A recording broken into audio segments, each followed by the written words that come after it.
kommer fra en forening imod hash. Kan du fortælle lidt om, hvad det går ud på? Jamen, det vi for eksempel kan finde på at gøre, det er at ligge på fucking lur ude foran Christiania for eksempel.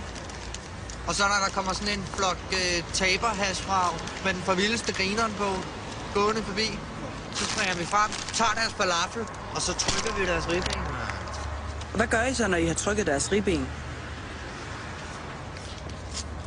Så knipper vi dem, mens vi sprøjter heroin i øjnene på dem.